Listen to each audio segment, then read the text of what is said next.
I'm 69 and I'm dating. I went on a date last week with a hedge fund manager. He offered me my first drink and we were getting on quite well. And then he said to me, would you like another drink? I thought, why not? And he said, would you like to get it this time? I was a bit shocked. And he'd had a beer on round one. And then I said, what would you like to drink? And he ordered the most expensive glass of red wine. And I couldn't really say anything. I brought it back. But honestly, I didn't feel comfortable. I'm leading, or trying to lead, a champagne life on a lemonade budget. I need to find a big spender. Hey, big spender, spend a little time with me. Oh, behave. Well, a champagne life on a lemonade budget. Well, congratulations there, Granny. That's called looking for a retirement plan since you don't have one. Or I should say you squandered the one you had before. And you didn't feel comfortable paying for the drink? Really? Welcome to dating like a man. Men have not been feeling comfortable paying for drinks since day one, but still they do it. Or let me put it this way. When you were younger, you had the benefit of being able to order whatever you wanted with whatever man you were with, and he was going to pay for it. And you didn't even have to be with him afterwards. You would just take the drink, and just keep on going. Well, that time is over with now, Granny. You have to pay for your own drinks and the guys' drinks. I mean, at this point, we can call it a roast beef tax. You just have to accept the reality that the days of men spending top dollars to try to get a shot at your taco are in the past. I'm sorry, but your roast beef is so beat up right now and probably as dry as a Mojave Desert. Guys are just going to say, hey, you know what, Granny? You're no longer soft as Charmin. You're as rough as sandpaper. Before we move on, I want to bring to attention that 75% of my viewers are not subscribed to my channel. Come on, fam. You've seen my logo on other channels, and you're already here. Please hit that subscribe button and support the channel. It really helps out. Moving on. So I've been a guest on a bunch of podcasts recently, and it seems like the one thing they really want to know is, what is it like to be intimate after 60 or 70? And I'm thinking, what do you think it's like? It's fun. It requires planning. If you do it right, you have a very nice time and you want to do it again. That's all I have to say.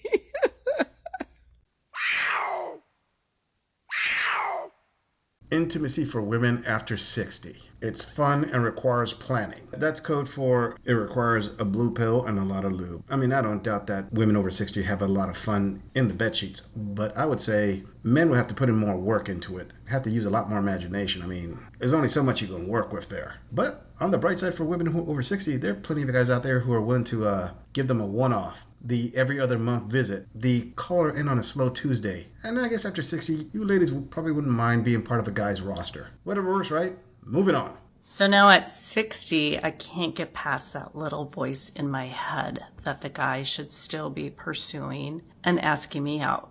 Is this just an old, archaic way of thinking or belief that doesn't work in today's dating world? So I was always taught when I was younger, started dating, that I should never ask the guy out, that the young man should always be the one to pursue and ask me out. Or is it simply just a classy way for one to still conduct themselves? And if you'd like a free guide for self-care at 60, go to my bio and click on the link. How about new? Is it just me, or did this Grand Elder post-wall queen miss the point of her own little rant there? Key word there, when you were young. As in, not what you are anymore. Sweetheart, no, those rules don't apply to you. Those rules apply to younger women who are in their 20s, even their 30s. You are well past that in your 60s. You know what you should be doing? You know what? This is the age where you have to do the pursuing if you want to get the guy that you want to get. I mean, don't sugarcoat it, honey. In you saying that a guy should chase, you want that to apply to the men that you are attracted to, not all men. But when your roast beef resembles beef jerky, honey, you got to reprogram that noggin of yours here. You got to go on the offensive. That elder gentleman that you want, that you still find attractive, guess what? There are very few of those out there that are single. But you got plenty of geriatric competition out there who want to latch onto that guy and get that retirement plan. In short, sweetheart, let that inner cougar come out. Moving on. So after a 2.5-year hiatus from dating, I'm back on the scene, and I know dating over 40 has its challenges, but I feel very optimistic this time around. It's not like before. I feel like things are much better this time around, and here are a couple of things that I've done differently that I think has helped facilitate this feeling of optimism. First and foremost, I have very little expectations. Like, I've set my expectations very low. And what I mean by that is that I'm kind of having fun with it, not taking it seriously, but at the same time taking it seriously, if that makes any sense. Like, if something doesn't work out, I'm not going to try to fit, a circle into a square peg. I'm not doing that. Second thing that I've done to immediately wean people out is ask them 3 important questions. The first question that I ask if I meet them on the app is how long you've been on this app. Second question is when was your last relationship? And third question is what it is that you're looking for. And if they've been on the app for a long period of time, red flag. If they just got out of a relationship, red flag. And if they're not sure about what they want, I'm just going with the flow, red flag. Well, I know what I want, so this ain't gonna work out. Whatever. All right, my elder post-wall queen. I'm going to applaud you and give you credit where credit is due. See, you say that things are better now. I agree with you halfway. See, it's not that things are better for you dating now in your 40s than when you were younger. It's that you're mentally better prepared for it. The key thing you said there was you had lowered your expectations. And I've always said expectation management is key when that egg carton is on critically low to empty. So applaud there, Colleen. Good job. Now, the 3 questions that you ask when you go on these dates. I mean, how long have you been on the apps? Okay, that's a fair question. It's not really going to change because players are going to play. And it doesn't mean they're going to tell you the truth because you ask that question, an honest guy will say, well, yeah, I've been there for a couple months. I haven't really found anything. A player's going to say, no, baby, I was on it a while back. I got off of it. I just got back on it. Your second question was, when was your last relationship? Fair question, but that actually applies more to women than to men. And your last question is, what are you looking for? Now, that one is complicated because women want to dictate what they're looking for. And it's not unheard of for a guy to say the actual answer that a woman says she's looking for and still she'll discard him. But let's see what else this Queen has to say. Another thing that I've done differently is that since I've been back on the scene, I guess, or back open to dating, I've been meeting a lot of men and they're very quick to want to wine and dine me. They want to see me tomorrow. They want to see me yesterday if you let them. And I pump the brakes real quick and I intentionally schedule things out a week or 2 weeks out from the point that I meet them. So it's like, if I met you and we're scheduling a date, I'll intentionally be like, I'm available on XYZ date. Why? Because this gives us enough time to kind of chat each other up, maybe talk in between that time. And if this person has not asked me any personal questions, with a lot of men, do not ask questions, basic stuff. What's your favorite color? Do you have any children? What do you do for a living? What do you like? That to me is an indication that that person isn't really trying to get to know me. And I think there's this challenges when you're on apps because everything is very visual, but I've been doing the combination of both. I did get on one app despite saying that I'll never do that. And I've been meeting people socially because I'm in an environment where I'm constantly out. Everything is very superficial and I'm definitely looking for something that's a lot deeper. So it's very important for me to meet someone who is genuinely interested because I can reciprocate that. And that's my 2 cents on dating over 40. I think there is a possibility. I feel very optimistic about it and don't believe all the foolery that's out there. I believe there's good people out there. You just got to go through the process. And unfortunately, the process takes some time and some work. And that's my thoughts on that. Oh, hell no. All right there, Queen. You said that men are too quick to wine and dine you. They want to meet you like yesterday. There's a reason for that. I mean, there's a method to the madness. And let me help you out. Let me give you some game here. You see, after the age of 40, when that egg carton is basically on empty, or you have maybe half an egg left at most, what else do you have to offer, man? If your answer is me, it's not great. You have to understand that you are not at the age where you dictate the pace anymore. You see, the one who has higher value here is no longer you. It's him. And a lot of men in their 40s, they're in their financial stride. They're in their professional best run. So they're busy. They have limited time. More than likely, they're trying to schedule this date on when they have free time. Another reason is, when you're dating women over the age of 40, you cannot give them a lot of time between dates. Why? Because that's when you start to apply these rules that you make up in your head. Well, he has to text me X amount of times during the day. He's got to ask these questions. He's got to do this and that. The more time you give a woman between dates, the more rules she starts to apply there. And these rules are meant only to discard a man. So in a nutshell, men at that age are not willing to do the song and dance that you did in your 20s because they're no longer looking to have a child with you. They're a lot more experienced. They know what they want. They get to the point, and they're not going to play any games. On top of this, keep in mind, you're competing against women who are younger than you. The guys that this will apply to that will do this song and dance with you are men who are 15 to 20 years older than you. If you're 40, you should be dating a man who's 55 plus. I mean, Queen, face it, you don't have a crispy taco anymore. What good is your favorite color if all the baggage you're bringing is all red? Move it on.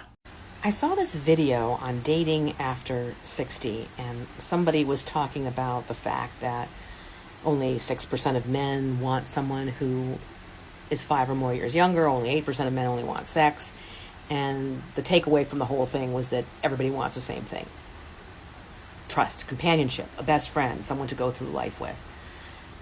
But for me, and I'm not an expert, I've been through 2 marriages, a number of short and long-term failed relationships. My only claim to expertise here is just having been alive for a while. To me, the question that needs to be asked is, what are you bringing into it? What, I don't want to say baggage, what history? And what history are you willing to deal with in another human being? I married somebody who had 2 kids, and I had none.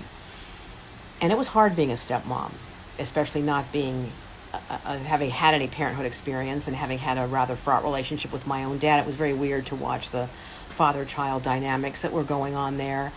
The really loving ones were painful for me because I didn't have that, and the real, I don't want to say toxic, but the less healthy ones were difficult too, because I wanted to step in and say, hey, you might want to try something a little bit different here, but I really tried hard not to. I don't believe I heard you correctly.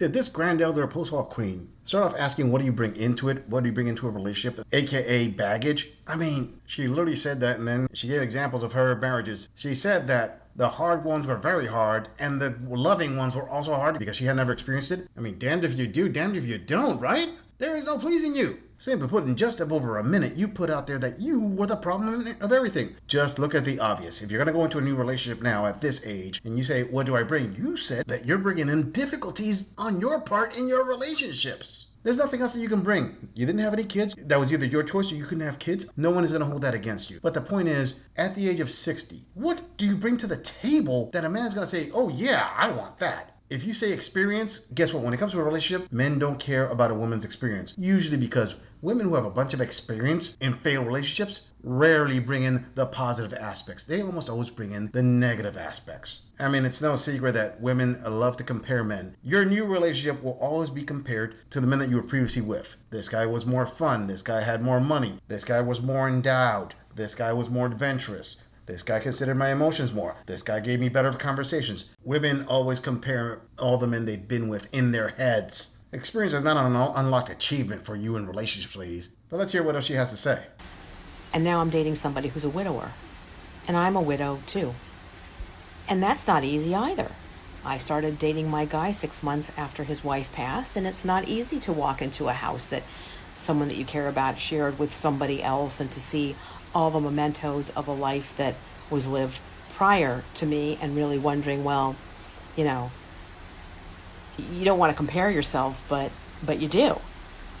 So I guess what I'm saying is the real question when dating after 60 isn't what you want, because we all want some of those same things, but what level of difficulty, what challenges are you willing to deal with based on the baggage that you're bringing into it, the history you're bringing into it, and the history they're bringing into it. That, to me, is the crux of where it all lies, because it's all going to require some level of effort. We didn't get it out of our childhood trauma-free. Who here had a fairy tale childhood, particularly people in our generation? So you tack 40 more years onto that of lived experience, and really, it's what you're willing to deal with and what they're willing to deal with in the history.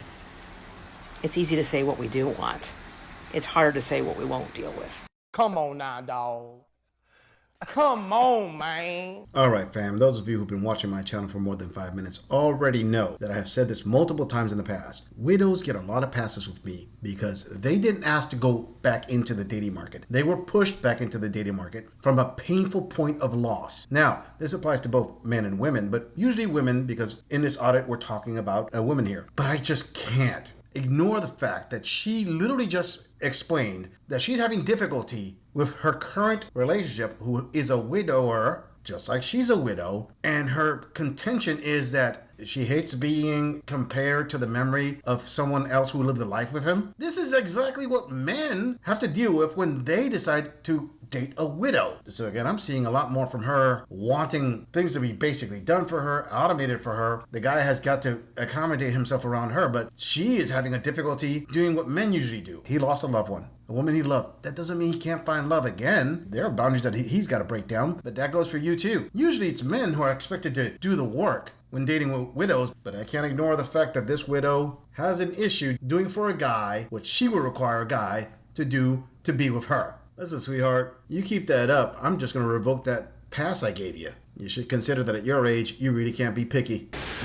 Are we done here? I'm just saying, if you enjoy this audit, click on the video in the end screen for more content. If you would like to support the channel, please follow the link in the description to donate to our beer fund, or like, subscribe, and share this video on other social media platforms. If you agree or disagree with anything about this audit, please let us know in the comments. I'm going to leave this audit right here. I'll see all of you in the next episode.